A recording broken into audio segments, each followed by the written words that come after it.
Look, this is a Gleditsia tree. A Gleditsia tree. This is, yes, the thornless one, inermis. It's a thornless one. There's a bean. Honey Locust from America. I suppose we should pick a couple. It's a honey locust tree from America. They're very drought resistant. And I dare to venture that they're, once established, they're almost as tough as a gum tree, an Australian eucalypt, because they can stand terrible heat. Look at them. There's a silhouette of a bean. This is an enormous one without thorns.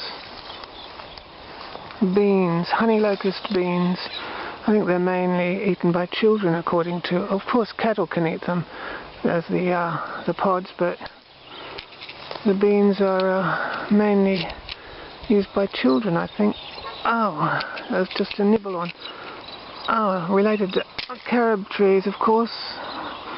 I'll leave that one there. Just pick a few for fun. Look at them. Well, look. I got some Gleditsia pods. I got some Gleditsia pods off the trees. Honey locusts, I mean.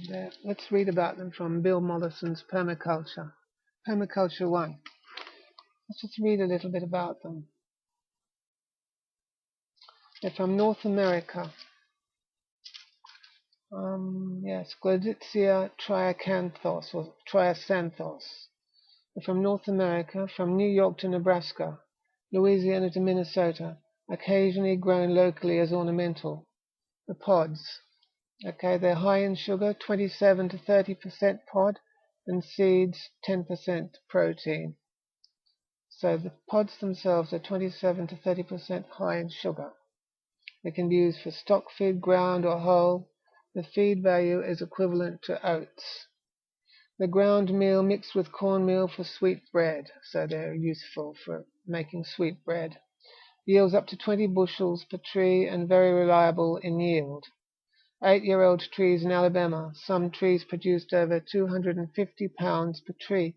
At 35 trees per acre, this is 8,750 pounds per acre.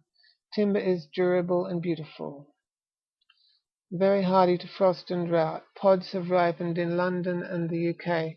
So, you've got, a very useful Native American tree. They have few diseases or pests. The pods can be mixed with bran through a hammer mill to absorb sticky sugars. I wonder what a hammer mill is. I suppose it's a mill with a hammer in it. They've been used in Australia for stock feed. That's Mollison's book, and this book by Stirling Macoboy, Trees for Fruit and Foliage. It says their pods filled with sweetish pulp are edible, hence the popular name of honey locust. Widely planted as street and specimen trees all over the temperate world, both dry and wet. Sickle-shaped pea pods up to 45 centimeters long. Well, these aren't 45 centimeters long, but another tree way down my backyard, I didn't photograph that, but it has ones that are about that long, from twice as long, or maybe 3 times as long, and they twist a bit more. I suppose I should put my money where my mouth is and see what they're like. There's a seed. They're a legume family, so they are related to carob beans. So they're a bit like a carob seed. The actual seed is a bit like a carob seed. Yes. I suppose I have done this before, chewed a bit, but it is a bit sweet, a bit sweetish. Yes, they're very like carob seeds, aren't they? Just like carob seeds. Amazing. There's another seed in there. Am I getting any sugar? They don't taste fantastic. Perhaps I should have eaten them when they were moister. I mean, some of them have a sort of foam in them. Not a foam, but that sort of foamy sort of lining that beans can have, like a carob bean. It has a sort of foam. And it doesn't taste as delicious as a carob bean. You can see it's got that sort of slight foamish lining, or shiny, silvery, bit bitter really. I wouldn't swallow it like this. Perhaps I understood that. I understood from reading elsewhere. I don't know where, but I understood that their children were supposed to like them. These don't taste very pulpy. Perhaps I should have watered them. Well, we never water our trees here. I don't think I should swallow all these hard bits. But I can, yes. I'll have a look at this one. Oh, this one's a bit moister. Oh, look, this one's a bit greener inside too. Maybe I should be eating them when they're greener. This one was really dry. Oh, the other one was dry. I'll try this one. I thought you had to wait for them to go brown, but perhaps you eat them when they're green.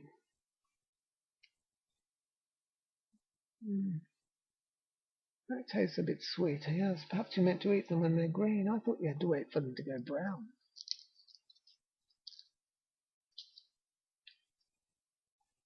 Yes, look at this one. It's got sort of green foam in it. Sort of greenish foam. And this is an American tree. That is sweetish, yes. You obviously eat them when they're green. Sorry, my computer was just going black. I didn't know that. I thought you had to. That's why I've never bothered with them, because you learn something all the time. It's not, obviously you eat them when they're green, not when they're black. I thought you had to wait for them to go brown like a carob. But look at that. That's quite palatable. That foam is actually quite palatable. That green. Yummy. I'm going to remember that. I can see why they're called honey locusts now. They are nice. Why did I let them all go brown? Why did I let them all go brown? I could have been eating them for years. I see that now.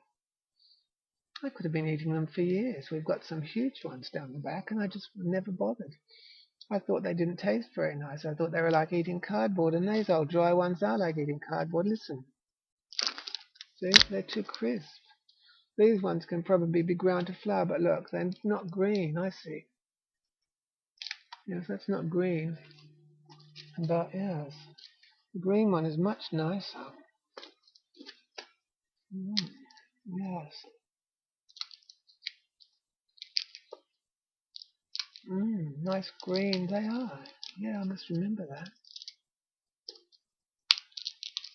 And there's no more green left. I shall have to get a green bean and experiment. Gleditsias, native food, good for foragers. They should be planted everywhere. They should be planted on roadsides. If we're all going to be foragers, we have a right to walk along our roadside and pick up nice honey locusts. We're going to walk along Ventura Highway in the sunshine. We want to have Gleditsia trees there, and they'll be very nice for us to eat. Well, live and learn anyway. Look, here's another one. It's got a bit of green left on it. I'll have to go down my bottom paddock and look at the big Gleditsia there. It's got big long ones. I'll see if there's any green ones. I didn't know that. Live and learn. But look at all that beautiful green flesh from the American Honey Locust.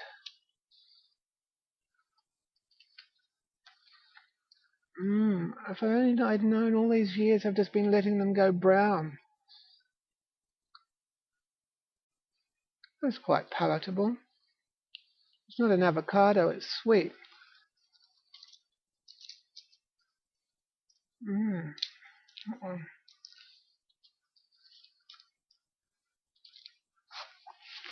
A bit of fibre, but the green part is really nice. It's soft and mushy.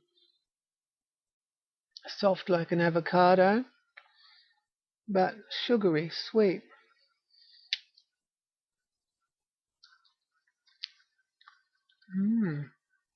Live and learn. I've had Gleditsia trees for 20 years now or more. 20 years that I planted from little forestry seedlings. So get them from your forestry anyway. You can buy them from the Australian forestry. You can get them from the American forestry departments too. Yummy. Gleditsia. Gleditsia triacanthos, the American honey locust.